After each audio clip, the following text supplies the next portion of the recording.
Hoy vamos a hablar de 35 libros.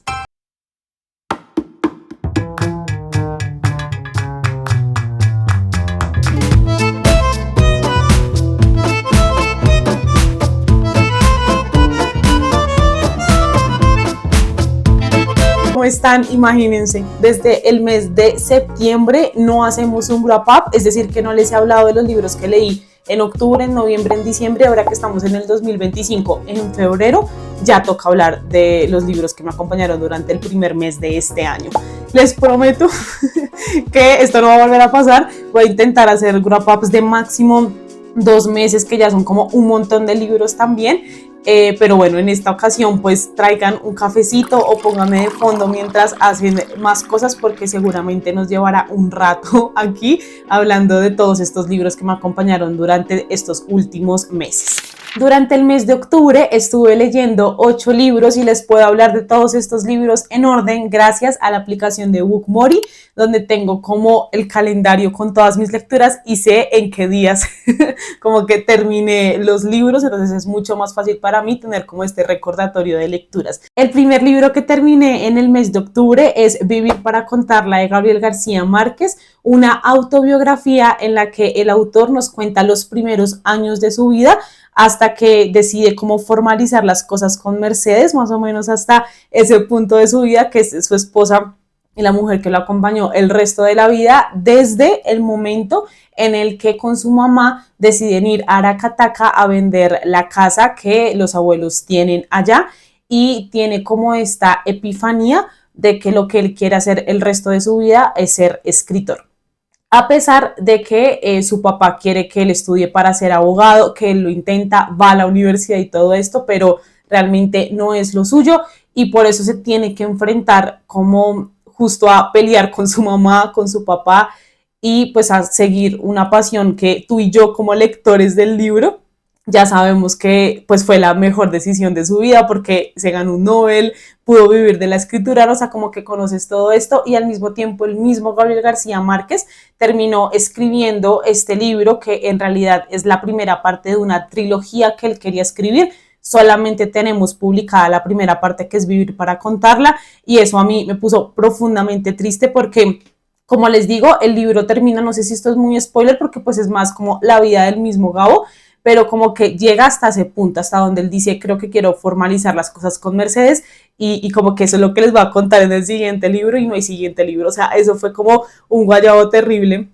y se los cuento como para que ustedes no pasen por esa decepción, pero igual siento que es un gran libro para leer incluso antes de leer Cien años de soledad, como esta obra cumbre.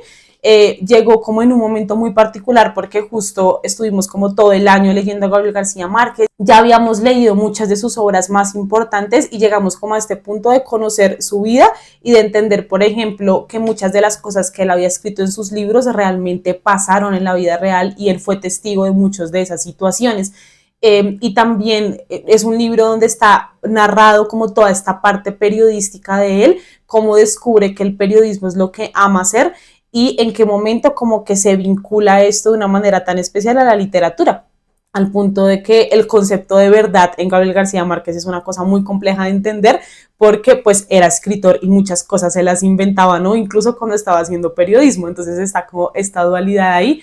Y también justo al ser como una autobiografía de un autor que admiro tanto, como que es inevitable no desilusionarse o como, no sé, enfrentarse a estas partes de él como persona con las que no estoy de acuerdo. Por ejemplo, está toda esta visión respecto al amor y respecto a cómo él interactuaba sobre todo con el género femenino y en sus relaciones interpersonales, que a mí me parece que tienen como, o sea, es complejo, es una situación muy compleja, y al mismo tiempo, a pesar de que es difícil un poco leer estas partes y darnos cuenta que esa persona que tenemos como en un pedestal es un ser humano y también tiene cosas negativas o cosas con las que tú no estás de acuerdo, incluso esas partes oscuras te ayudan a comprender mejor la obra. Y por eso me parece que si ustedes quieren leer a Gabriel García Márquez y han leído cosas y están ahí como detenidos, no saben con qué continuar, creo que Vivir para contarla es una excelente opción para volver a enamorarse de este escritor o seguir fascinándose por todo lo que hizo. Seguimos con Imperio de Tormentas de Sarah J. Maas. Saben que el año pasado estuvo marcado por la lectura de diferentes historias de Sarah J. Maas y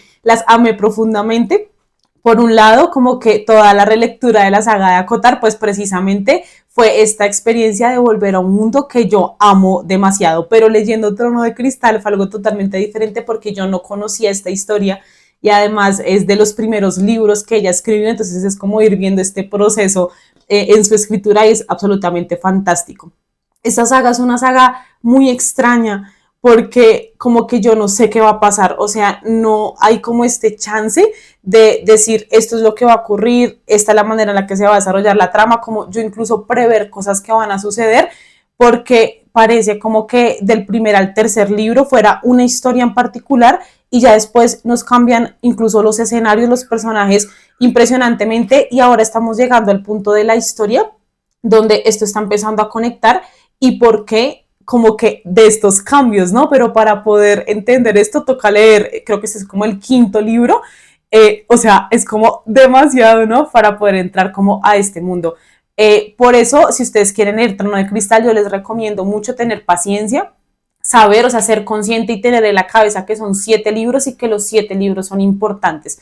Creo que esto es vital para poder disfrutar de la historia, porque pues o si no, si va a llegar un punto donde este personaje que yo amaba se desapareció, ¿qué pasó con él? ¿Cómo así que todas las relaciones están cambiando? ¿Saben? Como todo ese tipo de cosas, pero yo confío mucho en Sarah J. Maas y ella está retribuyendo esa confianza con una historia que se nota que está perfectamente pensada y que les prometo que en algún momento tiene sentido. Y eso fue lo que me pasó con Imperio de Tormentas. Amé profundamente este libro porque además muchos de los personajes que precisamente estaban como dispersos de las otras historias se reúnen y esto fue como un momento de fangirleo impresionante. No les puedo hablar puntualmente de qué trata este libro porque ya está demasiado avanzado pues como en toda la trama y toda la historia, pero yo creo que les voy a traer un video hablando exclusivamente de Trono de Cristal con spoilers, porque necesito desahogarme de todo esto. Justo en este momento estoy leyendo Reino de Cenizas y está increíble, que es la última parte y ya la vamos a acabar. O sea, no, qué nostalgia. Vean que de parte de Penguin Random House me llegaron como 2 libritos que forman parte de esta colección que se llama Poesía Portátil. Y pues yo tenía muchísimas ganas de leer a Alfonsina Storni desde hace mucho tiempo porque justo en la universidad fue como una autora que descubrimos como, oigan, ¿por qué no hemos leído nada de esta mujer? ¿Qué pasó con ella? ¿No? O sea, como de esas autoras que quedaron como en el olvido en medio de tantos otros escritores y escritoras y que es como volverla a traer, ¿no? Y este descubrimiento de esa poesía está increíble. Así que cuando me llegó esta edición yo quedé absolutamente fascinada y por supuesto dije, tengo que leerla ya mismo. Y sí les confieso que siento que es una poesía muy subjetiva en cuanto a los temas que toca. Esto es como muy complicado de explicar, digamos, en cuanto a la poesía, pero siento que hay poemas y poetas que terminan tocando temas más universales con los cuales pues es muy fácil sentirse identificado incluso cuando no sabes qué situación personal inspiró al poeta a escribir. Sin embargo, creo que la intención primaria de la poesía, de esto de desahogar muchos sentimientos, causa que en muchas ocasiones se vuelva bastante hermética porque es muy subjetiva, ¿no? O sea, está hablando de una cosa supremamente particular de la persona que además no te está diciendo de manera explícita, sino que está adornando con metáforas y como un montón de cosas alrededor de esa experiencia. Entonces siento que es lo que ocurre con La Caricia Perdida y es que sí me tocó como ir a buscar quién era Alfonsina Storni, o sea, como conocer su vida detrás y ahí entender mucha de la poesía que ella hacía. Siento que sobre todo acá en La Caricia Perdida hay mucha soledad, mucha tristeza, pero también como una contemplación hacia la naturaleza muy, muy interesante. Tiene unos poemas muy chéveres, otros que como les digo, siento que no termino de comprender porque resultan siendo muy personales, pero sí quiero como seguir profundizando en la vida de ella, seguir conociendo qué más escribió. Yo no leo terror, ustedes lo saben, pero durante el mes de octubre del año pasado estuvimos leyendo El fantasma de la ópera de Gastón Leroux, que me gustó mucho. Como que siento que no es un libro propiamente de terror, es más como de misterio y como que nos envuelve en toda esta trama de las complejidades humanas y de qué ocurre cuando tú amas a alguien y ese amor no es correspondido, hasta qué punto puede llegar como esta obsesión. Y justo en El fantasma de la ópera estamos situados en este escenario donde tenemos actores interpretando ópera de una manera increíble, que además siento que es un libro súper musical, no porque tenga como una banda sonora o así, sino porque todo el tiempo los personajes están cantando y pensando como en las puestas en escena, y esto es como increíble, como que daban muchísimas ganas de tener justo, no como un soundtrack de todas las canciones que estaban cantando acá y de todas las historias que interpretaban. Sin embargo, más allá, digamos, del escenario, que es muy importante porque esta ópera es una ópera muy vieja y por lo tanto tiene como unos pasadizos secretos donde se está escondiendo precisamente el fantasma de la ópera, que desde el inicio nos dicen como que está esta duda de si es un fantasma o es una persona de verdad y así, y pues es un misterio que vamos a ir descubriendo a lo largo del libro, que no se los voy a espolear, pero básicamente en todo este libro hay mucha obsesión y precisamente esto que les decía del amor no correspondido, que causa cosas muy feas y que nos pone a pensar en esto de si los villanos son malos por naturaleza o si viene también de un tema social, y como sociedad también somos culpables de marginar ciertas personas que terminan haciendo cosas que no deberían hacer, ¿no? La atmósfera más que aterradora, ¿no? O sea, que sea de este género del terror, es una cosa más de misterio y de encontrarnos con esas partes muy, muy oscuras de los personajes, al mismo tiempo que con también otras partes incluso ingenuas que causan mucha frustración, porque es como, ¿por qué no te estás dando cuenta de lo que está sucediendo? Y con esto me refiero a la protagonista del libro, que justo se va a ver ahí como en unas tramas con el fantasma, y que por momentos es demasiado ingenua, hasta boba, ¿sabes? Dice como no te estás dando cuenta de lo que está pasando. Y precisamente también todo se envuelve dentro de un contexto incluso onírico por momentos. O sea, hay escenas donde uno no sabe si es verdad lo que está pasando, si son ensoñaciones, si están en puesta en escena, ¿saben? Como que hay toda esta mezcla de misterio que es muy, muy interesante. Piedad Bonet volvió a publicar un libro después de pues el boom, ¿no? Que fue Lo que no tiene nombre, con una historia totalmente diferente, o más bien un libro totalmente diferente, que es La mujer incierta. Es un libro realmente muy difícil de definir porque no es un ensayo, pero tiene cosas de ensayo, no es una autobiografía, pero cuenta cosas de la vida de Piedad Bonet. Entonces, como que está esta dualidad de qué es este libro. Piedad Bonet ha contado en varias entrevistas que fue un libro que nació en pandemia, donde ella buscaba como contar diferentes reflexiones. Entonces básicamente se convierte en un libro de ella contándonos diferentes etapas de su vida, pero nuevamente no a profundidad ni dándonos demasiado contexto. Ella misma ha dicho que muchas cosas se las reservó porque no le interesa como desvelar su humanidad de esa manera, a la par que reflexiona sobre una cantidad impresionante de cosas, desde contarnos, por ejemplo, cómo fue esa decisión de ella entrar a la universidad y de irse como por esta parte de letras, ¿no? De estudiar filosofía, y después lo que implicó para ella, por ejemplo, ser profesora, las críticas en el ámbito académico, o sea, como todas estas cosas que al mismo tiempo también están enmarcadas por el hecho de ser mujer, ¿no? Y por eso pues el libro se llama como La mujer incierta, ¿no? Atravesar un montón de etapas de la vida donde la incertidumbre es como la protagonista, incluso en temas de maternidad, en temas de casarse, reflexiona sobre lo que implica que en algún momento de nuestra historia, cuando uno se casaba, la mujer asumía el apellido del hombre, ¿no? Lo que implica el nombre para nuestra identidad, ¿no? Como este tipo de cosas que me parecieron muy interesantes. Sí les confieso que al principio el libro me estaba costando bastante, precisamente por esto de no entender hacia dónde iba, como que yo estaba muy confundida de qué es esto, cuál es la intención, nos estás contando tu vida de manera cronológica o no, saben, como que era muy confuso por esa parte, y también como que no me terminaba de conectar con las preocupaciones o con las reflexiones que ella nos estaba contando acá. Sin embargo, siento que sobre todo hacia el final del libro sí que hubo cosas demasiado interesantes. Por supuesto, la salud mental es un tema prioritario en la vida de Piedad Bonet, ya no solo con Daniel y con todo lo que conocemos en Lo que no tiene nombre, sino con ella misma. Y es que acá logras comprender mucho del entorno en el que creció Daniel y también de las preocupaciones y de la ansiedad que la propia Piedad Bonet vivía. Es un libro muy interesante, siento que es justo como para sentarse a reflexionar, como a permitir que otra persona opine sobre varios temas. y tú poder como entablar esta conversación con el libro, ¿no? Una parte que me gustó mucho también de la historia es que hay unos apartados que se llaman como la espera y tienen que ver con visitas que Piedad Bonet le hace a sus padres, que ya están como sobre los 80 años y están como en un centro, ¿no? Entonces ella los va a visitar y hay partes donde, por ejemplo, compara lo que implica ser bebé y niño a lo que implica ser viejo.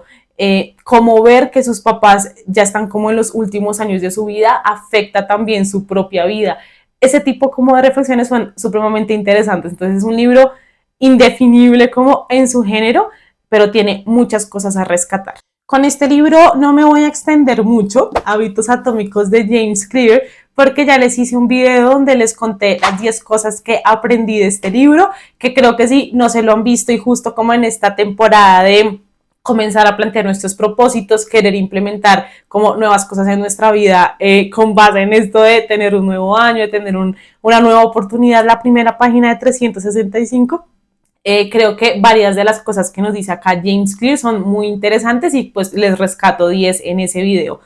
Para resumirles, fue un libro que me pareció muy interesante, por momentos y un poco tedioso, creo que es demasiada información, creo que es un libro que más que seguir paso a paso todo lo que te dice el autor, como que te plantea diferentes cosas que tú puedes aplicar a tu vida tal y como te funcionen. O sea, como que justo no tiene que ser aplicar absolutamente todo porque es que son muchísimas cosas, son como 1800 tips de cómo aplicar un hábito y sobre todo cómo mantenerlo, que varios son muy interesantes, otros a mí me parecen insostenibles, digamos, en mi vida personal, ¿no? Entonces es como un poco este recopilatorio de cosas que puedes hacer para mantener tus hábitos. Pero por momentos sí como que me parecía muy tedioso, incluso repetitivo, como en esta lectura seguida, o sea, como hago otro tipo de lecturas, no sé, como novelas y así. No es un libro para leer de esa manera, siento que sí requiere como un poquito más de pausa para ir interiorizando como lo que te está contando, pero en general me pareció demasiado útil. Si quieren saber más, vayan a ese video. Durante el mes de octubre también terminé la segunda parte de la trilogía de Trajano de Santiago Posteguillo, que es Circo Máximo. También les voy a estar haciendo un video hablándoles de toda la trilogía porque ya me la terminé. Y este segundo libro tuvo tantas cosas que es absolutamente impresionante, como que se nos presentan otros personajes, ya estamos en una época de la vida de Trajano muy interesante donde él ya es emperador. En el primer libro como que incluso recorremos su infancia, su adolescencia y como que hay todos los entramados que resultaron en que él fuera emperador, pero aquí ya lo estamos viendo como ejercer el poder en medio de una Roma que desconfía de su nacionalidad primero, pero también como de sus capacidades y tiene como demasiados enemigos alrededor y además tiene mucho miedo por esta presión que está entrando a sus hombros. Creo que eso fue lo que más me gustó de Trajano en general como emperador, y es que era muy consciente de que era el rey del mundo, o sea, que lo que él dijera y lo que él hiciera era vital y era como literalmente la ley que se tenía que cumplir y esto podía afectar el curso de la historia con H mayúscula, ¿no? O sea, como que él era muy consciente de esto y creo que otros emperadores como que hemos leído en Posteguillo, como que es esto de estar orgullosos del poder, ¿no? Como esto está increíble, no estoy cumpliendo el sueño de crear una dinastía, o como tengo que afianzarme acá en el poder, no puedo permitir que mis enemigos me lo quiten, pero acá tenemos como unas reflexiones interiores de Trajano diciendo, ¿será que esto me va a quedar grande? Que jamás lo había visto como en ningún otro emperador, ¿no? Y justo siendo como tan humilde de recibir consejos de otros, de tener un filósofo a su lado, que son de mis escenas favoritas de este libro, donde es como, no entiendo nada de lo que estás diciendo, pero igual valoro mucho que seas capaz de expresar la verdad, un emperador que valora eso, ¿no? Como tener a su lado personas que no solo como que le digan lo que él quiere escuchar, sino realmente sean honestas con él, y eso me pareció muy increíble. Y además de esto, pues el libro se llama Circo Máximo, así que este lugar tiene una importancia grandísima a lo largo de toda la historia y vamos a tener un personaje que es un corredor ahí de todos estos carros a caballos, y también tenemos como una trama ahí con una vestal que eran mujeres que se apartaban para ser como sacerdotisas, por así decirlo, de los dioses romanos, de ciertos dioses romanos y todo lo que esto implicaba, que ya nadie más te podía volver a tocar, ni siquiera tu familia, o sea, como una cantidad de cosas impresionantes. Es un libro increíble, lo amé, está lleno de mucha acción. Por ahí cuando charlábamos con el grupo de lectura, con las chicas que están en la lectura conjunta, decíamos como que esto parece carreras de Fórmula 1 y eso era absolutamente impresionante. Todo esto acompañado además de una crítica súper fuerte a lo que implicaba esto de pan y circo para el pueblo, a por qué este escenario de aparente entretenimiento en realidad tenía mucho detrás de afianzar el poder y de tener a la gente contenta y entretenida ahí mientras nosotros estamos atacando un montón de otros lugares. Y el último libro que leí durante el mes de octubre fue El descontento de Beatriz Serrano, que ya les hablé de este libro en las decepciones que tuve durante el 2024, y es que efectivamente fue un libro que no me dio nada de lo que yo quería, aunque siento que genuinamente es una cosa más de lo que yo disfruto leer de ciertos personajes. Porque en este libro tenemos como una protagonista que se queja muchísimo de absolutamente todo, pero que no hace nada al respecto, que se queda simplemente disfrutando incluso de las ventajas de un sistema al que está criticando. Entonces, como que a mí esto no me gusta. Recordé mucho con este libro, como otros libros que había leído, que tenían como esta protagonista y por eso puedo sacar esta conclusión de definitivamente es este personaje principal lo que me desconecta absolutamente de la historia, porque siento que igual la crítica al mundo corporativo, a un poco las máscaras que uno se pone en el trabajo, a la falta de honestidad incluso que hay, no como en estas interacciones, en las reuniones laborales, en todo esto, creo que son muy precisas y son muy claras y como que es verdad, o sea, así ocurre, ¿no? Y eso me parece como un retrato muy interesante, pero la protagonista, que es prácticamente la que nos lleva a través de todas estas reflexiones, a mí me parece incluso como descarada en muchas ocasiones, entonces pues en definitiva no fue como un libro para mí, básicamente por si ustedes sí que les llama la atención, es un libro que nos cuenta la historia de Marisa, quien es una mujer a la que no le gusta su trabajo, pero continúa ahí porque pues necesita pagar las cuentas y todo lo demás, ¿no? Su trabajo es en el ámbito de la publicidad, entonces se suma esto de que ella siente que nada de lo que hace realmente tiene un propósito, ¿saben? Como que simplemente está generando más inseguridades, más cosas así como feas en las personas y está aportando en esto, ¿no? Y ya, básicamente el giro de trama un poco de este libro es que van a hacer como una reunión con todas las personas del equipo, entonces ella va a tener como que interactuar con todo el mundo y ahí van a ocurrir como unas cosas para terminar con un final que, o sea, yo decía, esto es en serio, no puede ser. Y llegamos al mes de noviembre donde leí 11 libros, ya sé que parecen demasiados, pero creo que unos 3 de esos 11 fueron novelas gráficas, que ustedes saben que se leen muy rápido y que me gustaron bastante. Y además en este mes yo tenía la ilusión de poder cumplir mi reto de Goodreads, entonces estaba como súper metida en leer todo el tiempo y leer muchísimo, que al final eso no se logró, pero estas historias se disfrutaron bastante. El primer libro que leí durante el mes de noviembre fue Luciérnaga de Natalia Litvinova, un libro que también es como el que les decía de Piedad Bonet, que resulta siendo como inclasificable en cuanto a géneros, porque también es una mezcla de autobiografía con diferentes anécdotas de otras personas cercanas a Natalia. Y es que Natalia nació muy cerca a donde se explotó y ocurrió todo ese tema de Chernobyl. Entonces ella se convirtió como en estos niños radiactivos, en los niños donde se estaba viendo y como que todo el tiempo con esta zozobra de cuáles eran las consecuencias de esto que había pasado. Entonces ellos como que no entendían por qué la gente estaba tan asustada todo el tiempo, que era lo que pasaba, igual había gente viviendo cerca de esta planta, ¿no? Y seguían como comiendo de las cosechas de esta tierra que estaba infectada. Y Natalia conecta como esas experiencias de vida que tuvo de chiquita, no entendiendo qué significaba ser una niña radioactiva, con experiencias de su abuela, que también como que trabajaba en un pantano sacando como cosas de justo como de esa tierra, o sea, trabajaba con sus mismas manos y como las visitas a la casa de esta abuela y también cómo era la relación con su madre que se tornaba como muy compleja e incluso la mezcla como con un momento ya del presente, por así decirlo, donde se está divorciando, si no estoy mal, y como que necesita como este apoyo familiar y cómo lo recibe de esta manera, ¿no? Entonces es un libro que digamos que se ha definido mucho como fragmentario, como que son justo muchos fragmentos de la vida de Natalia que nos permiten ir armando poco a poco como esta figura de lo que es ella, pero también de las mujeres que la rodearon y que impactaron tanto su vida. Creo que lo mejor de este libro es la escritura. Natalia escribe espectacular, tiene unas metáforas increíbles y cuesta un poco como adaptarse a este mecanismo de pasado, presente, de cosas que son sueños o pensamientos o como visiones de ciertas cosas.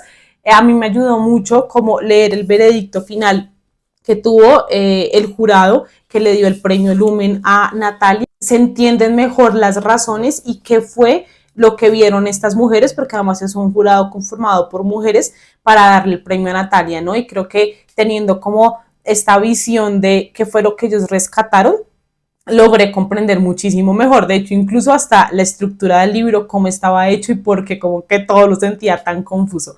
Entonces, si les gusta como ese tipo de historias que tienen que ver más con la escritura. Este fue el mes en el que terminé Una corte de alas y ruina, que es la tercera parte de la saga de Acotar y que disfruté muchísimo más que las dos primeras veces que me la había leído.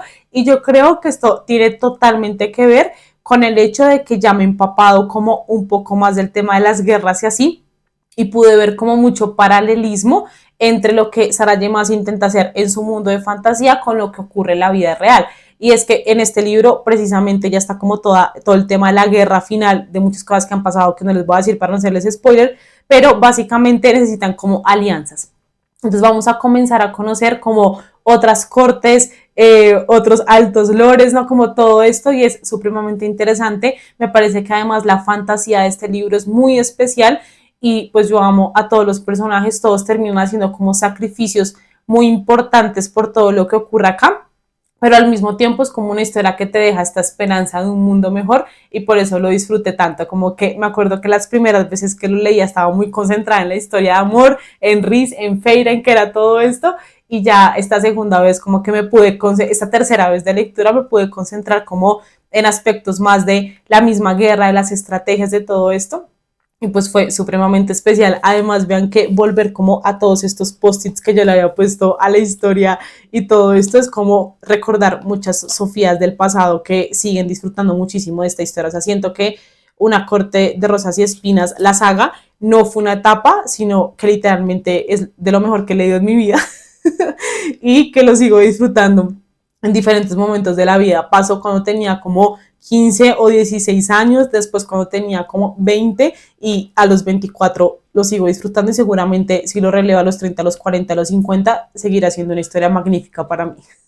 Comenzamos con las novelas gráficas, me leí esta que es 7 minutos de Mario Mendoza y Keiko Olano, que ya les he contado que forma parte como de esta saga de cómics que él tiene, que si no estoy mal fueron 10, esta es la última, y que están como enmarcados dentro de este concepto de el último día sobre la Tierra y como conspiraciones científicas que están ocurriendo, que ustedes saben que ese es como el tono de Mario, ¿no? Y particularmente en este libro tenemos a un profesor de universidad que estaba felizmente casado y todo el tema, tienen un accidente y la esposa muere. Y él va a hacer todo lo posible por reavivarla a lo Frankenstein con técnicas científicas que la verdad tienen mucho sentido, aunque para mí es imposible que esto ocurra, ¿no? Pero pues da sustico saber lo que Mario sabe, o sea, como de dónde sacó todo esto, si es una cosa conspiranoica o en realidad ya ha escuchado en la realidad que esto ha pasado y hay personas desesperadas intentando traer gente de los muertos. O sea, eso está muy fuerte. Las ilustraciones, un poco, no sé eso cómo se dice, como en cómic, creo que sí, ¿no? También ilustraciones son absolutamente fascinantes. Les contaba que me gustaba mucho que estos libros incluyen como partes de Bogotá, sobre todo, entonces en este en particular la mamá del protagonista como que vive en el Salto del Tequendama, que además es un lugar súper lúgubre y como que tiene toda su historia dentro de las personas que vivimos cerca y todo el tema, así que fue muy interesante, quiero seguir leyendo, como que igual no tengo los 10 cómics, entonces por eso como que no fui en orden, sino que simplemente este me llamó la atención y lo cogí, pero por ahí tengo el 9 si no estoy mal también para leerlo. y pues uno sí queda como cargado de muchas cosas justo de pensar si esto es verdad o no. No encontré mi libro de los 4 veranos de Benito Taibo, no tengo ni idea dónde está. Seguramente cuando no lo esté buscando, ahí sí que lo encuentro. Pero básicamente este libro está dividido justo en 4 y cada partecita es un verano, unas vacaciones que vivió Benito Taibo y que impactaron su vida. Entonces la vez que viajó solo como a otro país, cuando descubrió su primer amor y así, ¿no? Creo que es un libro que pueden disfrutar mucho si ustedes son fans de Benito Taibo como persona, porque es que es un amor de persona, ¿no? O sea, uno escucha las entrevistas, escucha como todo lo que habla, cómo se expresa con los libros y es inevitable no sentirse identificado e inspirado por ese amor hacia la literatura. Y creo que precisamente conocer como estas partecitas de la vida de él es muy especial. Yo estoy un poco confundida porque este libro lo han vendido como una novela y para mí no es una novela, es justo pues como estos relatos de diferentes momentos de la vida de Benito y también como que no dicen explícitamente que eso le pasó a Benito Taibo, como que dicen, creo que la frase es como todo es verdad, incluso lo que no lo es. Entonces es esta confusión de si sí le pasó o no le pasó. A mí la verdad me parecen bastante verosímiles y yo sí creo que son básicamente pues el recuento de esos veranos que impactaron su vida y de los cuales podemos rescatar cosas muy bonitas, muy interesantes y que nuevamente nos acercan mucho a este escritor que admiramos, ¿no? Como de esto de conocer diferentes momentos de su vida. Durante este mes también leí otra de las decepciones del año, que es Quedará el amor de Alice Kellen, que justo ayer me apareció como en Instagram la opinión, como 2 o 3 opiniones de este libro y les había encantado. Entonces yo siento que yo soy minoría en muchas de las decepciones que tuve el año pasado. Básicamente Quedará el amor está narrado en 2 tiempos. Tenemos a una protagonista que es mamá soltera y esto está siendo muy difícil para ella, entonces tiene que conseguir como mucho trabajo, está todo el tiempo estresada, la casa está vuelta a un chiquero, o sea, hay como mucha tensión en torno a esto y ella trabaja en un hospital como limpiando, ¿no? Como haciendo aseo. Y llega la oportunidad de cuidar a uno de los enfermos que se encuentran ahí, que son además enfermos terminales, como pues esta ayuda extra, ¿no? Y además como que logra tener este feeling con Cedric, así se llama como este viejito que está ahí, y comienzan como a hablar de la vida y él le cuenta su historia. Y básicamente la historia de él se enmarca dentro de la Segunda Guerra Mundial, de un amor perdido y todo esto. Y pues paralelamente vamos viendo cómo esta mujer poco a poco va saliendo adelante, se vuelve a enamorar y todo este tema, ¿no? Me parece un libro muy plano en sentimientos, a mí no me transmitió mucho y esto me cuesta mucho decirlo como de los libros de Alice Kellen porque yo en serio la disfruto bastante, es de mis autoras favoritas de romance, pero sí hay como un par de libros de ella con los que no he podido conectar y pues Quedará el amor está dentro de esos, ¿no? Como que por un lado eso, como que yo no me sentía como conectada con las historias de amor, no me parecía como que tuviesen cosas así supremamente especiales y como que en sentimientos lo sentí muy plano, valga la redundancia. Y por otro lado está el tema de Alice intentando como incursionar en este tema de la ficción histórica, ¿no? Pero para mí se metió en el cliché más cliché, que es un amor de Segunda Guerra Mundial, y entonces esas partes a mí me dejaban fría también porque es como esto ya lo he leído 1000 veces antes, entonces como que sentía que no había como innovación en esta parte. Me hubiese gustado mucho que incluso como en esta estructura de contar el pasado y contar esas historias, como que hubiésemos tenido otro hecho, ¿no? Como que nos hubiese narrado una cosa así supremamente interesante, pero para mí se quedó como en lo básico de sí, básicamente fue una decepción porque lo sentí muy plano en todos los aspectos, en la historia que contaba, en los personajes y en las emociones que transmitía. Y curiosamente, este también fue el mes donde descubrí una de las mejores lecturas que tuve durante el 2024 y es Mafalda Presidente. Oigan, no saben cuánto amé este libro, lo mucho que me reí, cuánto me divertí.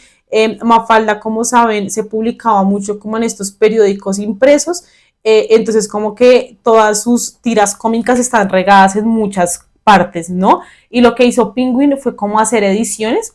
Entonces, si no estoy mal, hay como 3 ediciones de Mafalda. Está la que son para niños, ¿no? Y está una que es como completa, como una cantidad de tiras cómicas y según Penguin, pues son absolutamente todas las tiras cómicas que existen de Mafalda. En particular precisamente al ser Mafalda presidenta, es un libro lleno de política, lleno de crítica social, incluso a la falta de identidad que tenemos muchas personas en Latinoamérica pensando que es mejor lo que está afuera, ¿no? Tiene unas críticas brutales a esto y ahora que lo pienso con todo lo que está pasando en el mundo que ustedes y yo sabemos que es, siento que este tipo de libros es como incluso más relevante aún. Les contaba en ese video de mejores lecturas que por momentos este libro incluso me hacía llorar de lo impresionante que me parecía la genialidad de este hombre de poder meter ideas tan complejas, de poder criticar todo de una manera tan intensa en 4 cuadritos y con personajes demasiado puntuales. O sea, Kino a mí me parece un genio y amé profundamente este libro de principio a fin. O sea, tienen que leerse Mafalda, es absolutamente increíble y creo que esta selección estuvo maravillosa. Otro libro que me leí es una adaptación que hicieron de un libro que se llama A la Casa del Galeón San José, que es pues una novela, ¿no? Tradicionalmente escrita, histórica, y decidieron pasarla a el formato de novela gráfica y eso me parece fantástico porque siento que el libro toca la historia de un momento de Cartagena, que es una ciudad aquí en Colombia y que tuvo mucha importancia en todo el tema de la conquista, ¿no? Y de los españoles llegando a esta parte del mundo. Y precisamente pues nos va a contar como un hecho histórico, por así decirlo, de un barco que zarpó, pero se hundió y como que está todo este tesoro del Galeón San José en el fondo del mar. Entonces, como que nos narra un poco esto y me parece que es una historia fascinante justo para incluso como contar en los colegios, ¿no? De historia de Colombia. Y creo que la novela sí es como un poquito más complicada en cuanto a páginas, como que un niño entre las edades que estamos en el colegio como que la pueda leer y la pueda disfrutar, pero en cambio siento que la novela gráfica es un maravilloso acercamiento. Me gustó mucho, siento que uno sí necesita como un poquito de contexto de quiénes son estas personas, quiénes son los españoles, porque como que estas dinámicas, por eso les digo que a mí me parece que para contexto de clase está fascinante, pero es que, o sea, vean estas ilustraciones, no, o sea, está realmente fantástico y solamente pensaba en, ojalá me hubiesen contado a mí la historia de Colombia de esta manera, o sea, como absolutamente toda. Aquí pasamos con un libro que fue polémico en nuestro club de lectura y es Cleopatra y Frankenstein de Coco Mellors. También ya tiene la charla final de este libro donde nos desahogamos y medio nos agarramos a pelear, no mentiras. Simplemente como que discutimos las cosas que nos gustaron y las que no nos gustaron de este libro. Para mí y en mi experiencia de lectura es un libro muy complejo porque nos acerca como a las partes oscuras y cosas feas que no queremos ver de nosotros mismos y a estas relaciones que terminan sacando lo peor de nosotros. No sé si a ustedes les ha pasado que uno es una buena persona siempre, pero siempre hay alguien, o sea, alguien, una persona que saca lo peor de ti. Y esto es mucho más complejo cuando esa persona es tu pareja y mucho más complejo cuando decides casarte con esa persona. Entonces, es un libro muy lleno de cosas como salud mental, como esto, como, saben, cosas muy, muy complejas. Además, está situado en Nueva York. Entonces, sabemos lo que está pasando en esta ciudad, ¿no? Como muchos ya han afirmado que incluso es una ciudad de zombies, ¿no? Con todo este tema. Entonces, es como un ambiente muy incómodo, muy confuso, porque además no puedes entender como personajes que lo tienen absolutamente todo, porque tenemos a Cleo y a Frank que pues son ricos, o sea, como que tienen muchas posibilidades económicas sobre todo, pero su interior, sus sentimientos, sus relaciones están absolutamente deterioradas y son muy, muy difíciles de entender en cierto sentido. Más allá de la trama tiene que ver más con personajes y con cosas que ellos están viviendo en su vida, pero además pues que no son personajes que no sé, viven un montón de desgracias, es como que te sientas identificado por esta parte, sino que la complejidad de los sentimientos se hace aún mayor cuando no deberían porque estás sintiendo eso si tienen todo lo que se supone que uno debería tener, ¿no? A mí me costó bastante conectarme en un inicio con este libro, creo que llegué como a la página 100 o 150 y yo estaba absolutamente segura que este libro iba a estar dentro de las decepciones del año, ¿no? Y sigo leyendo y la verdad es que el libro termina hablándome a muchas partes de mi vida de una forma muy especial y además siento que está escrito de una manera muy interesante, sobre todo ciertas partes con un personaje que es publicista y que precisamente la manera en la que transmite como sus emociones y todo esto es a través de frases cortas y no sé, la manera en la que estaba escrito me parecía hermoso.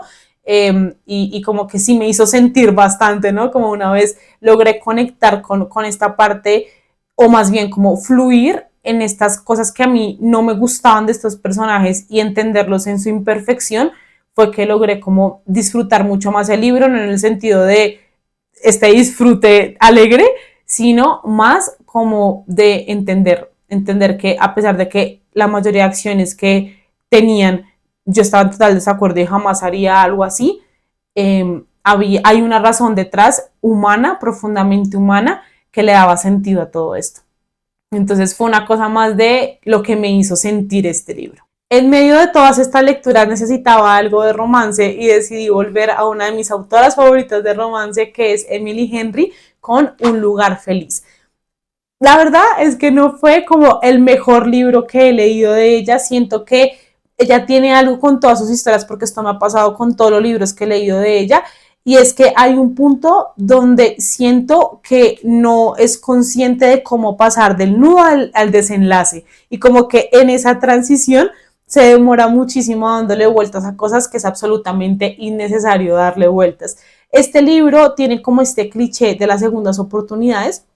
Tenemos a una pareja que estuvo junta como 8 años y decidieron separarse por cuestiones que vamos a ir conociendo a lo largo del libro, pero pues tienen como el mismo círculo de amigos y todo esto, y tienen esta tradición de no sé si es cada año, o hacer como un viaje en un lugar feliz, ¿no? Precisamente, que es como una casa de una de las amigas de este círculo íntimo un poco, ¿no?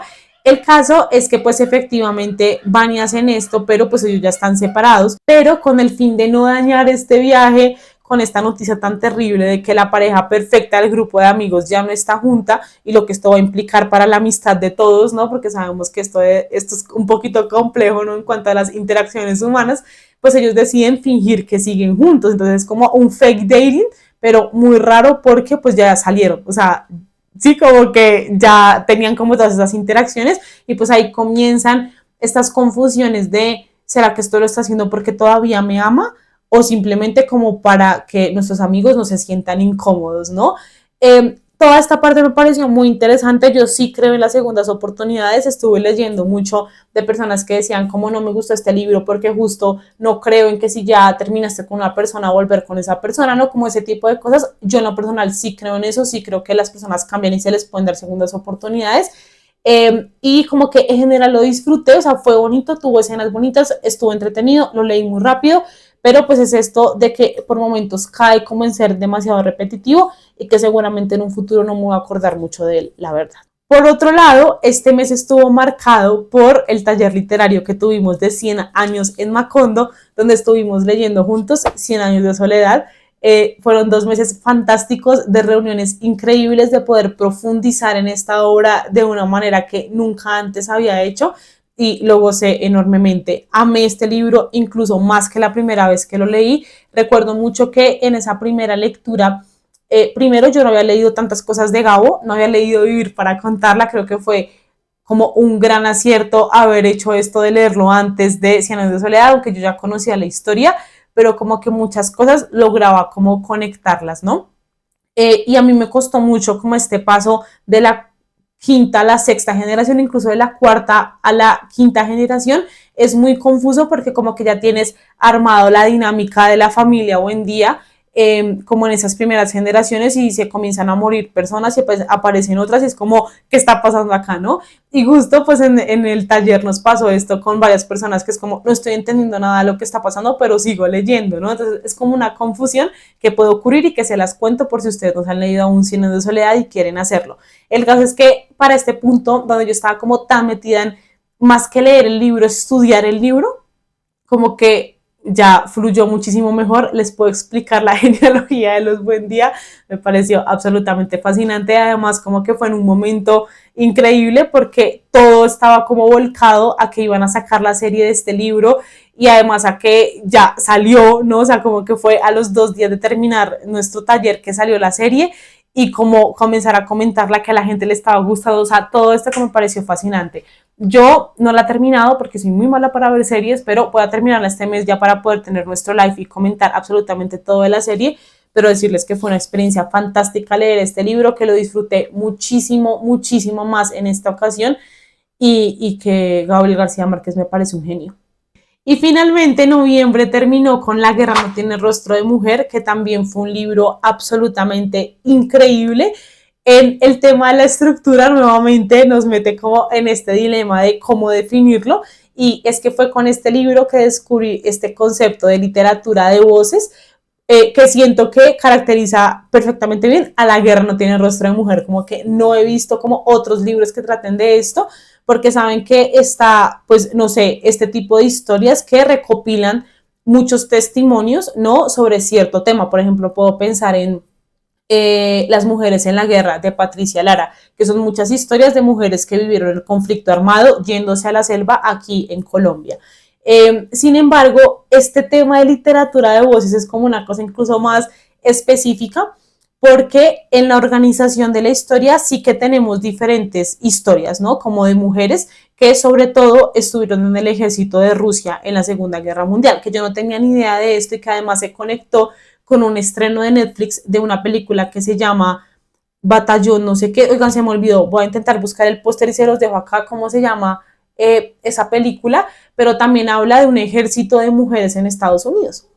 Entonces es como las mujeres sí estuvieron en la guerra, ya no solo desde la casa intentando como mantener a los hijos y todo esto y saliendo a trabajar y como lo que ya conocemos de el papel de la mujer dentro de la guerra, sino que hubo mujeres que fueron francotiradoras que salieron, o sea, que estuvieron allá en el frente de batalla y que yo no tenía ni idea de esto. Entonces, claro, nos comienzan a contar estas historias, pero las historias terminan siendo muy parecidas y el trabajo de Svetlana, porque Svetlana es periodista, fue recorrerse un montón de partes de Rusia para ir tomando té sentada frente a todas estas mujeres escuchando sus historias. O sea, díganme si no es fantástico construir un libro de esa manera, ¿no?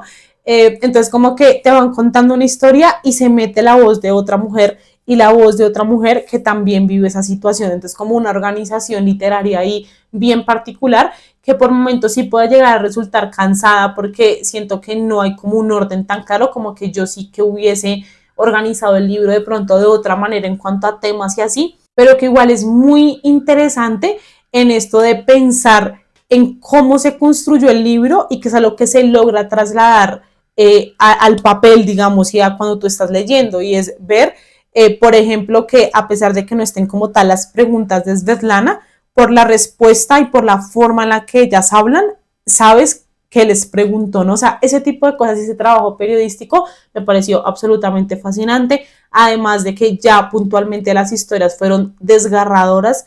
Creo que sí revelan como esta necesidad de conocer todos los puntos de vista, no solamente el masculino de la guerra, sino también el femenino, porque lo que más rescato de este libro es que si bien muchas mujeres, o sea, la mayoría incluso tenían como ese sentido de lo heroico y de que yo necesito ir a luchar por mi país, muchas de ellas pues dicen que esto no valió la pena, ¿no? Y es como que le bajan este sentido heroico a la guerra, con lo que estoy totalmente de acuerdo, y que de pronto en otro tipo de visiones, como que vemos, no sé, estas películas donde están las conmemoraciones y como toda esta exaltación a una acción que básicamente es matar al otro, ¿no? Y ese tipo de reflexiones me parecieron absolutamente maravillosas. Amé este libro. Vamos a pasar con las lecturas que tuve durante el mes de diciembre, que fueron 2, 4, 6, 7 lecturas. Y la primera de ellas estuvo marcado por una autora que tuvimos invitada en nuestro club de lectura, que fue Agustina Basterrica. Entonces leí Las Indignas y leí Cadáver Exquisito. Comenzando con Cadáver Exquisito, pues este libro yo lo había visto súper recomendado en todo lado, a mucha gente le había gustado y también muchas personas decían que era como muy difícil de leer, porque básicamente lo que hace aquí Agustina Basterrica es el equivalente a lo que ocurre en los mataderos de animales, pero con personas. En un mundo distópico donde como que los animales se enfermaron y murieron muchos de ellos, ya no hay carne, digamos, animal, y toda esa sociedad, en vez de volcarse a una dieta vegetariana o vegana, ¿no? O sea, como que no necesitaran o no consumieran carne en general, lo que hacen es aprobar el... Entonces, claro, se vuelve una cosa muy complicada porque sabes que lo que está contando ella ahí no es como inventado, sino que así ocurren muchas prácticas de mataderos, pero al mismo tiempo hay un impacto muy fuerte en que sea con humanos, ¿no? A mí sí me quedó faltando en este libro como una mejor construcción de la distopía en general, porque para mí tiene muchos huecos. El personaje principal como que logra hacer muchas cosas ilegales sin tener consecuencia alguna, y esto para mí no tiene sentido en un mundo donde supuestamente te están observando todo el tiempo. Y al mismo tiempo como que me parece muy raro esto de que la mayoría de personajes que escuchamos en la historia saben que esto es una conspiración del gobierno, o al menos como que lo piensan, como que dicen algo raro está pasando acá, no, como que esto no tiene sentido, pero aún así como que se han dejado llevar por ese sistema y pues consumen carne humana. Entonces como que a mí eso me parecía muy raro. Sin embargo, siento que lo que rescato de este libro, más allá de las escenas explícitas, de lo que cueste como leer esto, es la parte filosófica del asunto un poco más, y las reflexiones en torno a qué vidas creemos que son más importantes que otras, qué es la humanidad, ¿no? Qué es ser humano, porque claro, en todo este mundo comienzan a nacer personas que están destinadas exclusivamente a ser de consumo. Entonces es como, ¿cómo así? O sea, ¿en qué momento? ¿No? Y toda esta reflexión en torno a lo que significa ser humano es lo que me pareció más interesante del libro, y el final absolutamente brutal, porque tú crees que la historia está yendo por un lado, que va a haber como un final ahí incluso feliz, y Agustina Basterrica dice, no, no, no, increíble. Y en cuanto a las indignas, este libro, después de haber hablado con Agustina Basterrica, me dieron unas ganas enormes de releerlo, porque siento que sí me perdí como muchas metáforas de la historia, porque nuevamente siento que no terminé como de entender el contexto del libro. Y es que este libro trata básicamente de una mujer que está encerrada en un convento que parece básicamente como una secta, donde las obligan a infligirse dolor porque supuestamente gracias a estos sacrificios, cosas que están ocurriendo como en el mundo que tiene que ver con que se está acabando el agua, o sea, saben, como cosas medioambientales, dependen de que ellas sigan infligiéndose dolor para poder, no sé, cómo hacer un pacto y pagar como todo esto para que el mundo no se acabe, ¿saben? Como una cuestión así. Pero tú como lector sabes que esto no es verdad, o sea, que las están engañando, y es como llegamos hasta aquí, ¿no?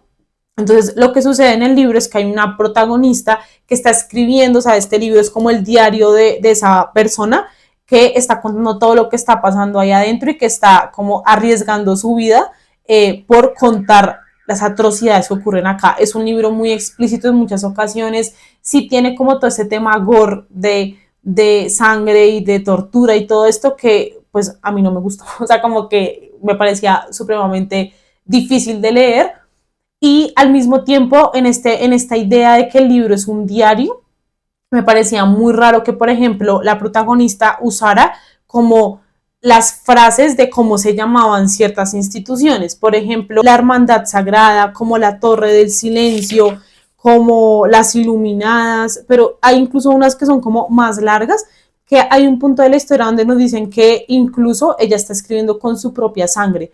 Entonces, a mí, vean, por ejemplo, diáfana de espíritu, santa menor, aura plena, o sea, como esos conceptos que yo decía, me parece muy raro que una persona se tome el tiempo, o sea, sí, el concepto del libro es en un diario, como en escribir todo esto tan largo, cuando no tienes tiempo, no tienes espacio y lo estás haciendo incluso con tu propia sangre, ¿saben? Como que ese tipo de cosas como que no me gustaron mucho. Sin embargo, después de hablar con Agustina e investigando mucho de varios temas de este libro, siento que sí toca cosas muy interesantes respecto sobre todo a la condición femenina, a cómo si un sistema funciona a través de tanta violencia y generando tanta violencia, sobre todo hacia las mujeres, es porque también incluso hay otras mujeres que están metidas en esto, y pudimos hablar de un montón de temas como ecofeminismo, como sectas, cómo ocurre, por ejemplo, todo este tema de la manipulación religiosa.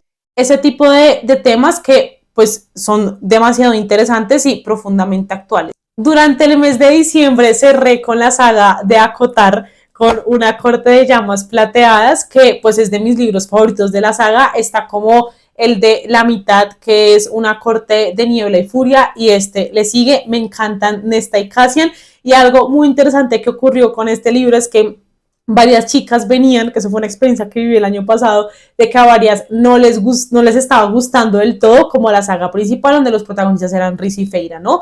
Yo tenía mucho susto de que iban a pensar de este, porque acá sí que cambia totalmente muchas cosas, ¿no? Y afortunadamente les gustó mucho más en varios aspectos.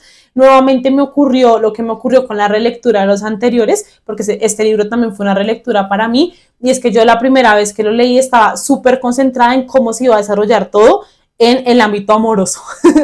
Y como que sí me perdí muchos detalles de la construcción de fantasía, de los objetos y todo esto en torno a la fantasía, que a la larga pues es el género de Sarah J. Maas, ¿no? Entonces como que creció 1000% en mi admiración por esta mujer, porque pude notar todos estos detalles, la manera en la que termina hilando todo, y me pareció absolutamente fascinante. Siento que este es un libro cargado de como muchos mensajes importantes. Tenemos a una protagonista que es Nesta, que es como de las más odiadas de la saga porque es muy compleja de querer, realmente sí, pero este libro está como cargado de este sentimiento de sanación y de poder reconstruir partes de ti que ni siquiera sabías que estaban rotas. Y creo que el proceso aquí es muy especial, muy hermoso, en la construcción de amistades, en conocer tu propio cuerpo, en llevarlo a límites para ver qué tan fuerte eres, no sé, o sea, todo eso me pareció absolutamente increíble y amé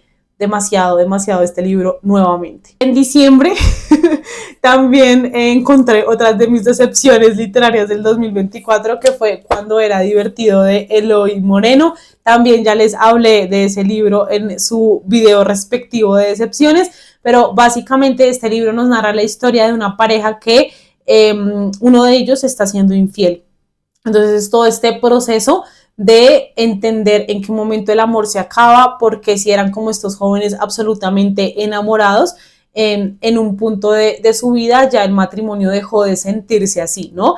Y pues básicamente fue un libro que no me gustó, porque siento que la idea de amor que plantea es una idea supremamente ingenua, infantil, que no tiene nada que ver con la madurez que implica querer compartir la vida al lado de alguien.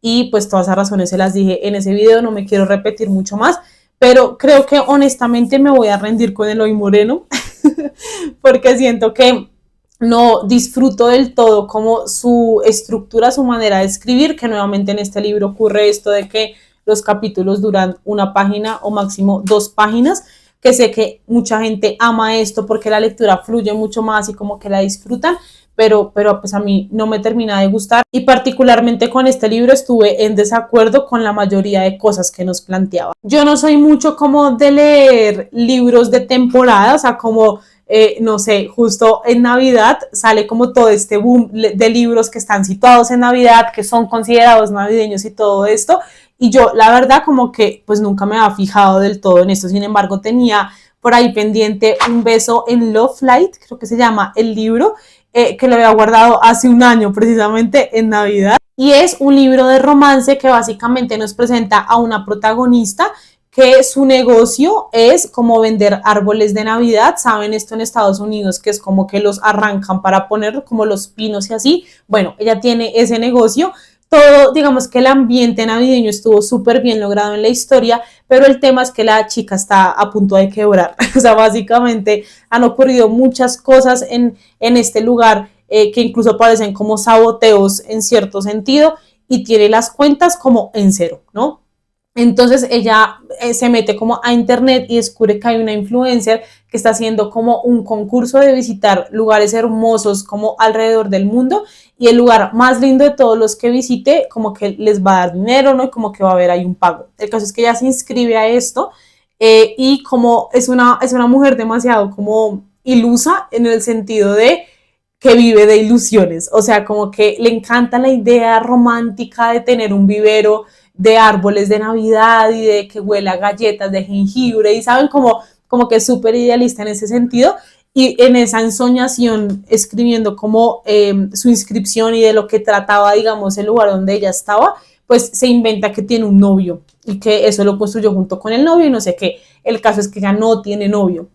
Entonces, para poder como seguir manteniendo esta fachada, porque la chica efectivamente elige este lugar y va a venir, le pide a su mejor amigo que pues salgan de mentiras. El caso es que tú desde el principio sabes que esto no es mentira, que hay sentimientos involucrados, entonces fue un libro que sí se sintió como fastidiosito, la verdad, porque es como, es obvio, o sea, es obvio que se quieren, ahí está clarísimo, ¿por qué les cuesta tanto aceptar? Y justo leí otro libro, precisamente en ese tema navideño, que es Cuento de Navidad, pero no el de Charles Dickens, yo ya me lo había leído, sino una novela gráfica que más bien es una adaptación gráfica de la historia.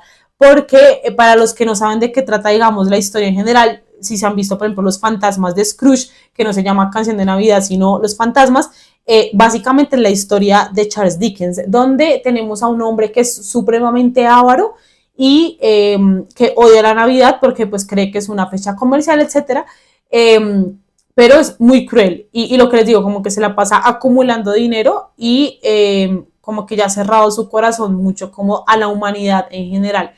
Y es ahí donde comienzan a llegar los fantasmas de las navidades. Entonces llega el fantasma de la Navidad pasada, de la presente y de la futura, y son fantasmas que lo van a ir llevando a través de por qué se convirtió así en el caso de la Navidad pasada, lo que piensa la gente de él en el caso de la presente y lo que va a suceder si sigue igual en el caso de la futura. Entonces es una historia muy hermosa, creo que sobre todo para Navidad y para recordar como la importancia de ser generosos, de que incluso cuando muchas cosas son verdad, o sea, en esto de que es una fecha llena de consumismo y así, también se trata de cómo veas la vida en muchos sentidos y que la generosidad no tiene que ser solamente de una época también, ¿no? Entonces les digo que esa es como la historia original, por así decirlo, de Canción de Navidad de Charles Dickens. Y lo que sucede en esta adaptación gráfica es que no tenemos a un hombre avaro, sino a una mujer, que además tiene unas reflexiones increíbles sobre lo que implica tener ambición siendo mujer y todo esto, y si tiene un final diferente a Canción de Navidad, con reflexiones también muy interesantes. Entonces fue muy chévere de leer porque además me estaba repitiendo la película de Los Fantasmas de Scrooge y me estaba leyendo esta novela gráfica. Y creo que también está bastante bien lograda. El concepto de los tres fantasmas está, solamente que cambiamos el género de la protagonista y por lo tanto su manera de habitar el mundo cambia, por supuesto. Y lo que les digo de este final, que no estoy del todo de acuerdo, me gusta más el de Charles Dickens, pero es bastante interesante también. Y terminé el año con otra novela gráfica que no tengo acá porque mi hermanita se la quedó, que se llama El Gran Libro de los Perros según mi gato. Estuvo muy interesante, yo no conocía a este ilustrador, pero tiene una cantidad impresionante de libros. Y pues básicamente es un libro lleno de datos curiosos sobre los perros, es muy divertido porque además está narrado por un gato, que justo no le gustan mucho los perros, pero siento que tiene como muchos datos muy interesantes. Con mi esposito lo estuvimos leyendo y como que hay un apartado del libro donde nos muestran muchas razas de perros y como que íbamos a internet a buscarlos y pues sí se descubren datos muy interesantes. Es como una mini enciclopedia de cómo funciona el cerebro de un perro, por qué los reflejos, cómo es su inteligencia, lo rápido que pueden correr, cómo esto varía entre razas, incluso datos curiosos de cómo la palabra perro se ha metido como entre la cultura popular. Estuvo muy divertido, muy interesante. Y finalmente llegamos al mes de enero, donde acabo de leer 9 libros. Oigan, perdón, esto se hizo demasiado largo, pero bueno, vamos a seguir hablando de ellos. El año comenzó leyendo Del amor y otros demonios de Gabriel García Márquez, justo porque fue un libro que se me quedó del mes de diciembre y que me gustó muchísimo. En febrero voy a leer El general en su laberinto de este mismo autor, que también es como una novela histórica porque narra como los últimos años de Simón Bolívar. Y yo ya me había leído esta historia, pero como que no tenía tan claro que estaba enmarcado dentro un poco de la ficción histórica, ¿no? Aunque acá está mucho más pensado en El general en su laberinto hacia un personaje en particular. Y Del amor y otros demonios, como que me pareció increíble porque es justo ficción histórica, de un momento de nuestra historia colombiana, como también es toda esta llegada de los españoles a América, particularmente pues a Cartagena y todo esto, y como este encuentro de diferentes culturas, más en esta idea de comenzar como a trabajar la tierra o a expropiarla o a explotarla, comienzan a traer esclavos de África. Entonces acá comienza a haber un menjurje de muchísimas culturas, de muchísimas creencias, y comienzan, digamos, las más principales, por así decirlo, que es la católica, por supuesto, la africana y la indígena, que eran los que ya estaban acá, ¿no? Entonces es un libro que en su contexto es básicamente pues cómo se maneja esto, ¿no? Y también la violencia ejercida, por ejemplo, por la Inquisición y todo esto.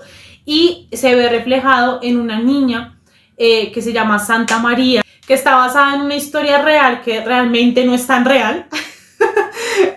Porque como que Gabo en su época de periodista va como a un hospital que van a tumbar, como a un convento, sí, como que es mitad hospital, mitad convento, porque saben que en esta época como que el tema de la salud física estaba también muy conectada a lo espiritual, ¿no? Y a pensar que si estabas enfermo era porque el demonio o no, como te habían castigado, este tipo de cosas. Entonces el escenario en el que se enmarca, o digamos de los más principales del Amor y otros demonios, existe en la vida real y en este momento es un hotel. Entonces Gabo va allá y se da cuenta que están sacando como unas tumbas y así, y se acuerda de una historia de una niña que es como una santa dentro de esta sociedad, a la que le siguió creciendo el pelo incluso después de muerta y así. Y con base como en esa experiencia real, comienza a escribir Del Amor y otros demonios. Me pareció muy increíble porque, como les digo, la protagonista se ve como inmersa en todas estas culturas, de las cuales de todas les llama algo la atención, ¿no? Y pues vamos a ir viendo cómo se enamora de un cura que comienza a tener pues estos deseos que no debería tener, que además la diferencia de edad también es muy complicada ahí, pero por supuesto esto está súper enmarcado por la época en la que está escrito, y pues esta metáfora de el amor siendo un demonio, ¿no? Y toda la implicación religiosa que tiene el libro y que nos dio para reflexiones profundamente interesantes. Es un libro muy cortico, creo que yo lo recomendaría para hacer de las primeras lecturas de personas que no han leído antes a Gabriel García Márquez. Creo que es una gran opción, me pareció muy interesante y tiene lo mejor de él condensado como en una historia chiquita. Que además a mí por momentos me parecía como que puede ser un vecino de Cien años de soledad, como alguien que también vivía en Macondo y que le pasó esto. Me parece brutal, y que además en la serie de 100 años estamos viendo como estos vistazos a este libro del Amor y otros demonios, porque hay una niña a la que muerde un perro, que además pues esto es algo muy importante en la trama porque así comienza el libro, ¿no? Con todo este tema de la rabia y de esta niña estando enferma por la rabia o estando poseída, o qué es lo que pasa ahí con ella, ¿no? Es muy interesante, me gustó mucho este libro. Viajeros, por si no se habían dado cuenta, esta cosota que tengo acá, que es el micrófono, pues efectivamente se descargó como la conexión, entonces aproveché para ir a almorzar, todo el tema, y ya volvemos con energías renovadas para seguir hablando de las lecturas que tuve durante el mes de enero. La siguiente lectura de la que quería hablarles era de La Legión Perdida de Santiago Posteguillo, que honestamente ha sido el libro más difícil que he leído de él, porque él decide en este libro cómo completar toda la historia de Trajano, contándonos la historia de otros 3 imperios. Entonces todas las escenas de las batallas y así, uy, la verdad sí me costaban como un poquito más porque yo no sabía quién era quién, como que, no sé, con Trajano tuvimos 2 libros, 2000 páginas para poder conocerlo, quererlo y como estar ahí con él, ¿no? En el tema de querer que gane las batallas, que se enfrente como a todo este tipo de cosas, pero como con toda esta cantidad de personajes que además es como imperio chino, persa, o sea, no, ya ni me acuerdo como cuáles eran, pero era mucha cosa y también como que ahí me desconectaba un poco. Y además todo el libro pues se llama La Legión Perdida porque nos remonta a un craso error que cometió precisamente Craso, de ahí es donde viene como esta expresión, que fue un militar romano que en esta intención como de ser más que Julio César, quiso como también cruzar el Éufrates, si no estoy mal, y pues como que se perdió toda una legión, no lograron como conquistar lo que querían conquistar y no se supo qué pasó con esta legión, o sea, como qué ocurrió después de esto. Entonces, Trajano en el presente quiere hacer el mismo recorrido de cruzar el Éufrates y pues todos sus legionarios y todo esto están súper asustados precisamente porque pues está esta sombra de la legión perdida, ¿no? Y es Trajano como no entendiendo si él ya ha ganado un montón de batallas porque creen que les va a quedar grande, ¿no? Entonces es como que además de la visión de estos cuatro imperios, también tenemos la historia del pasado con Craso y qué fue todo lo que sucedió con esta legión perdida. Sin embargo, hacia el final me parece fascinante que Posteguillo se nota que tiene todo fríamente calculado, porque incluso vuelven a aparecer en escena personajes que ya yo pensé que habían como cumplido el ciclo en la historia, pero que en realidad sí que les hacía falta un cierre en cierto sentido y pues no lo da con absolutamente todos los personajes, entonces eso como que me gustó muchísimo, como que ese final de ya sentir que se va a acabar la trilogía, que ya conocí la historia de Trajano, que ya todo está llegando como a su final, esa sensación creo que estuvo maravillosamente lograda y que uno termina la trilogía y dice, está perfecto, gracias por todo lo que me diste, impresionante además, porque a pesar de que me haya confundido como todo este tema de China saben como de todos los imperios, al mismo tiempo, por ejemplo, el hecho de leer sobre esto fue lo que inspiró que quisiera hacer el reto de pasaporte literario, porque me di cuenta que había muchísimos lugares del mundo de los cuales nunca he leído nada y pues fue precisamente por leer de China y decir como así que ahí también habían dinastías y todo esto, o sea, ¿qué es esto, no? Y estuvo fascinante, un poquito difícil, pero increíble como siempre. También leí un ensayo que se llama La Sociedad del Cansancio. Yo había leído como fragmentos de este ensayo en la universidad y siempre me ha parecido muy interesante porque justo tiene como premisa central responder a esta pregunta de por qué todo el tiempo estamos tan cansados.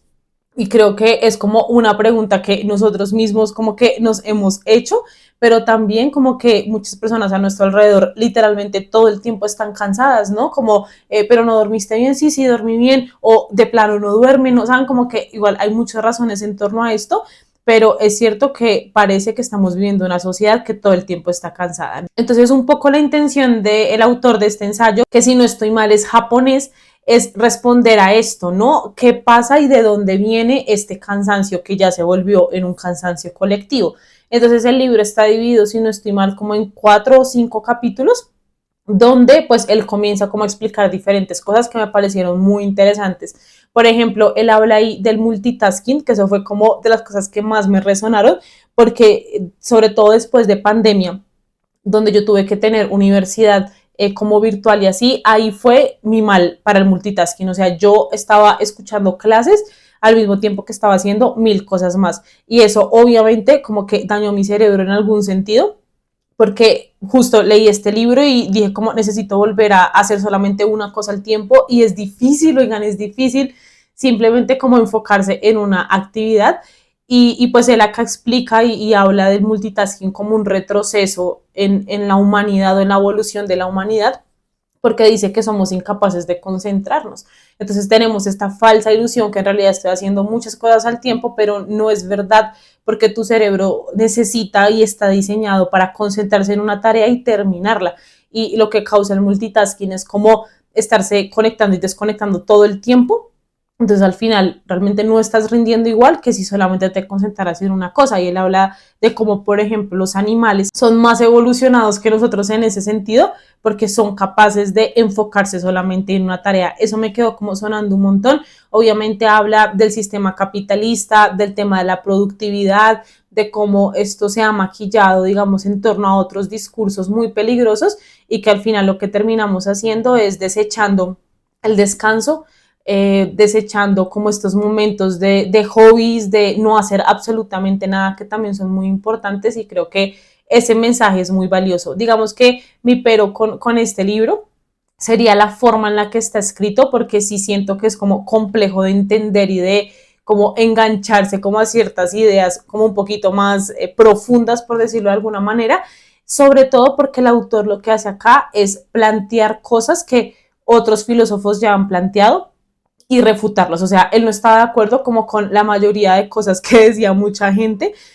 pero yo no conocía a ninguna de esas personas, entonces para mí era como súper confuso, como con quién estás peleando, por qué estás peleando, porque no entendía, o sea, como qué había planteado y qué estaba él en desacuerdo, ¿saben? Como esa dinámica de refutar no me encantaba en muchas partes del libro, pero por ejemplo la conclusión del ensayo de volver a traer a colación todos estos temas de descansar, de los hobbies, de vivir realmente, o sea, de que el trabajo no sea como lo que consuma la mayor parte de tu vida, me pareció maravilloso.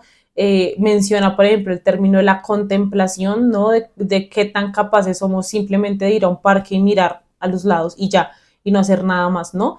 Y creo que para nuestro cerebro productivo y capitalista es muy difícil pensar en eso, o sea, como para qué si tengo tanto que hacer, ¿no? Y creo que es muy revelador como en ese sentido. Comenzamos durante el mes de enero nuestro Shakespeareando y fue con Macbeth. Durante todo este año quiero replicar la experiencia que tuvimos leyendo a Gabriel García Márquez y conociendo como toda la obra e ir como alimentando, ¿no? De ya leí esto y puedo encontrar cómo este es un tema que le preocupa tanto a él, que lo ha trabajado de diferentes maneras en diferentes libros, ¿no? Y bueno, que mejor que un autor como Shakespeare para poder sumarnos a este reto de leer absolutamente toda su obra.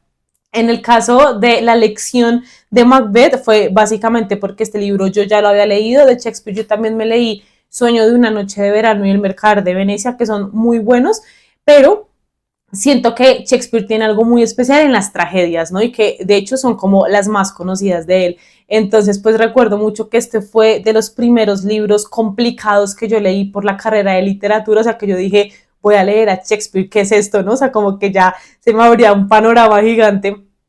A descubrir nuevas historias, además a estudiarlas de cierta manera, ¿no? Y fue una maravillosa decisión, qué club tan increíble, no solamente en la posibilidad de poder consultar tanto, porque no saben, o sea, creo que duramos como 3 horas la primera charla de todo lo que teníamos que hablar de Shakespeare, pero además de darnos cuenta que estamos leyendo como el inicio de muchas cosas, ¿no? Porque la trama en sí de Macbeth es muy sencilla, habla de un hombre traicionero que se llama justo Macbeth, que basado como en la profecía de unas brujas, decide matar al rey de ese momento para él coronarse rey, ¿no? Y todo esto como también muy maquinado y aconsejado por su esposa, por Lady Macbeth, que es una mujer malévola en muchos sentidos y absolutamente impresionante también. Entonces vamos a ver cómo esa traición a lo largo de toda la obra y lo que resulta de la humanidad frente a esto, pero es un libro absolutamente fascinante. Yo les decía a las personas que están en el club que siento que Shakespeare se puede leer de dos maneras.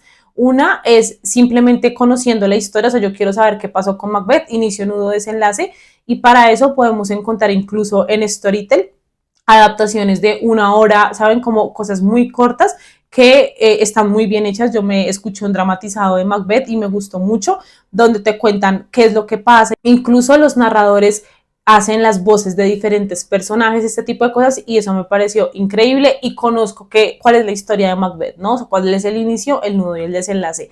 Sin embargo, para los que no saben, William Shakespeare es teatro, ¿no?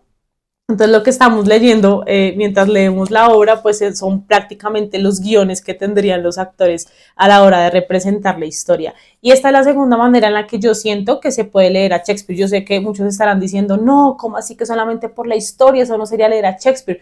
A mí me parece que sí, o sea, es válido que tú quieras conocer simplemente la historia y ya.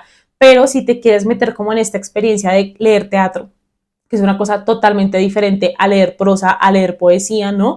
Es muy interesante eso. Por ejemplo, un super tip es leer en voz alta, ¿no?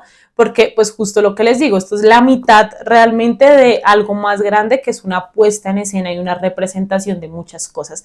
Entonces, bueno, me encantó toda la experiencia relacionada a este libro, me gustó mucho más en esta ocasión. Siento que al tener el contexto de Shakespeare y sobre todo ni siquiera de su vida en sí, porque hay muchas cosas que no se saben de él, hasta se duda de su existencia como persona. Al mismo tiempo, pues está todo este tema del contexto de la era jacobina, de la era isabelina, que es profundamente interesante y está marcado por muchas intrigas, que es como que uno se queda con la boca abierta. Así que estoy muy emocionada por seguir con Hamlet, que ese sí no me lo he leído, así que ya quiero. Terminé también la sexta parte de Trono de Cristal, que es Torre del Alba. Este libro yo pensé saltármelo, honestamente, porque el protagonista del libro es Chaol, que es un personaje que aparece, justo se acuerdan que les decía cuando estábamos hablando de Heredera de Fuego, en estas cosas de como que los tres primeros libros parecen una historia distinta y después como que sigue otra. Bueno, Chaol aparece en los tres primeros libros. Es un personaje muy importante como en ese momento, pero conforme va avanzando las sagas, como que hace algunas cosas que uno dice, ya no te quiero, como que ya no quiero saber nada más de ti. Y pues cuando supe que el protagonista del libro, pues iba a ser él, yo dije como no sé, o sea, no me convence tanto. Sin embargo, gracias a estar en club de lectura, Lau lo comenzó a leer, le encantó y es como, ok, o sea, tenemos gustos súper parecidos, entonces dije, lo voy a amar. Y también es que Heredera de Fuego y Torre del Alba están como en la misma línea del tiempo, solamente que Heredera de Fuego nos está contando qué está pasando con otros personajes y aquí en Torre del Alba en el mismo tiempo nos está contando qué está haciendo Chaol y Nesrin y otros personajes que comienzan a aparecer ahí. Oigan, me encantó, me gustó muchísimo este libro, se siente hermoso volver a querer a Chaol y siento que también como que Sarah J. Maas con esta historia nos da una reflexión muy interesante y es que cualquiera puede ser protagonista bajo los ojos correctos, ¿no? Como que muchas veces en la literatura y en la vida eh, está como esta frase, comencemos con la literatura, en la literatura tenemos como estos conceptos de personaje principal, personaje secundario, y pues necesitamos que el personaje principal pues esté más tiempo porque es el que importa en cierto sentido, ¿no? Pero ¿qué pasa si el libro fuese solo del personaje secundario y se vuelva principal, ¿no? Como que es esto de tal vez para ti sea absolutamente innecesario, pero esa persona también tiene una historia, también tiene dudas, también tiene cosas que sanar, tiene razones detrás de todas las cosas que ha hecho y tal vez si te tomaras el tiempo de escuchar, entenderías muchas de sus actitudes. Y eso fue lo que pasó con Chaol, ¿no? Como que en un punto incluso dijimos, ay, ya no hablemos más de él porque es como que no interesa y acá se vuelve protagonista, ¿no? Y volviendo al tema de que eso se traslada un poco a la vida, pues está esto de esta frase de conviértete el protagonista de tu vida, ¿no? O sea, como que tú seas el centro, como que todo tenga que ver sobre ti y tú como realmente poniéndote como una prioridad, que me parece interesante hasta cierto punto y necesario hasta cierto punto, pero al mismo tiempo está esto de todos son protagonistas en su propia vida, ¿no? O sea, como que si nos sentamos realmente a escuchar la historia del otro, también se puede volver protagonista. Y esto me parece una antesala maravillosa para Reino de Cenizas, que ya es el último libro, porque pues justo es como el libro donde más personajes existen en el mundo. O sea, yo creo que no he leído un libro que tenga tantos personajes como los tiene Reino de Cenizas y ya siento que mi actitud hacia ellos no es como, ay, qué mamera otro personaje más, quiero saber de los principales, sino como, ok, voy a escucharlos a todos. Y enero estuvo marcado también por el inicio de nuestro Gaboverse en el 2025, que fue con la increíble y triste historia de la Cándida Heréndira y su abuela desalmada, que básicamente son como unos 10 cuentos o algo así. De hecho, hoy tenemos nuestra charla final de ese libro y pues me encantó, lo disfruté mucho. Hay un par de cuentos como con los que no termino de conectar, como que no me encantan, pero otros que me absolutamente fascinaron. O sea, el abogado más hermoso del mundo me pareció increíble, un hombre muy viejo con unas alas enormes, o sea, maravilloso. La Cándida Heréndira es un relato impactante, impresionante. Oigan, no, me encantó, me encantó, me encantó cómo seguir descubriendo esta faceta del Gabo cuentista y además como ver su evolución, o sea, que realmente él ya para este punto estábamos como charlando sobre en qué momento de la vida estaba Gabo escribiendo esto y ya era un momento donde él tenía, o sea, se podía dedicar a esto, donde ya tenía todo el dinero para hacerlo y donde ya como que era muy reconocido por 100 años de soledad. Entonces es muy bonito que hay muchos libros que son vistazos o como intentos de lo que él, por ejemplo, hizo en Otoño del Patriarca, que es como el libro en cuanto a la narración y a la forma más complejo de él. Entonces eso me parece fascinante. Siento que además es un libro supremamente político, justo en esto que les decía de vivir para contarle aquí cosas con las que no estoy de acuerdo con Gabo. La principal es que él trató como su vida sentimental en torno a los prostíbulos, ¿no? Y si ustedes han leído a Gabo, él tiene como este tema de las relaciones entre adultos y niños, que es muy, o sea, son demasiado como difíciles de leer, pero al mismo tiempo él jamás está justificando o afirmando que eso está bien o está mal. ¿Saben? Como que él simplemente cuenta lo que pasó. Entonces, por ejemplo, hay algo así en El amor en los tiempos del cólera y él cuenta en Vivir para contarla que él vio esa escena. ¿Qué pasa? Ya, o sea, no voy a decir nada más para no hacerles spoiler, pero fue algo que él vio. Entonces, realmente, pues es esta pregunta que nos hemos hecho a lo largo de todo el Gaoverse y es, primero, porque como que yo soy tan absoluta, no voy a leer de esto con otros autores y con Gabo como que lo puedo transitar de una manera diferente, ¿no? Y creo que tiene que ver precisamente con esta tibieza, si queremos llamarlo así, de que él jamás como que afirma que está de acuerdo con esto, no. Sin embargo, en estos cuentos también se toca ese tema. El cuento de la Cándida Heréndira es una niña que tiene que pagarle a su abuela porque se quedó dormida después de estar absolutamente cansada porque la abuela la mandaba a hacer un montón de oficio y dejó como una velita prendida y quemó la casa y para poder pagarle la deuda la abuela la prostituye. Entonces es una historia terrible y sí siento que es mucho más explícito la asquerosidad que le causa eso a Gabriel García Márquez, que él también cuenta que eso lo escuchó. ¿No? O sea, como que llegó esa historia a su casa, ¿no? De una abuela que hizo eso con su nieta. Entonces, como que así como con esa situación, también con otros temas ya relacionados con el poder, relacionados con la corrupción, relacionados incluso con el hecho de vivir en lugares tan aislados y estar, o sea, y tener tanto susto ante lo inesperado y ante el progreso incluso. Entonces, en general, amé este libro. Durante el mes de enero tuvimos nuestro viaje familiar, entonces estuve como 10 días fuera de casa en los que prácticamente no leí, me llevé como un libro a pasear y fui avanzando poquito a poquito en Reino de Cenizas. Y pues antes de ese viaje yo ya había terminado Macbeth, porque es que además se lee rapidísimo, entonces cuando volví teníamos como nuestra charla final y quería como refrescar muchas cosas y para eso sumé la lectura de la novela gráfica de Macbeth. Me pareció chévere justo para esta primera lectura que les digo de conocer la historia. Sin embargo, no hay nada como la profundidad que ofrece Shakespeare cuando logramos leer los pensamientos de los personajes. Hay una escena que la he repetido 1800 veces en la charla final que tuvimos y es un punto donde Lady Macbeth se está lavando las manos y no le sale el rojo y se la sigue lavando y se la sigue lavando y la sigue teniendo rojas, ¿no? Y me parece como una escena absolutamente increíble y si bien el libro, el cómic sí está como que los gráficos son muy bruscos en cierto sentido y esto como que apoya lo oscuro que está sucediendo en la historia, sí siento que se queda a medias como en justo lo que hace a Shakespeare y es lograr profundizar y navegar como en estas dualidades del ser humano tan interesantes. Entonces fue interesante para recordar la historia, lo que les digo, si ustedes quieren saber de qué va Macbeth, creo que es una buena opción, pero sin duda alguna me quedo pues con el texto original. Y ya el libro número 35 de este wrap up inmenso es La noche en que Frankenstein leyó El Quijote de Santiago Posteguillo, que justo ayer tuvimos nuestra charla final y estuvo maravilloso, pudimos reflexionar acerca de muchas cosas.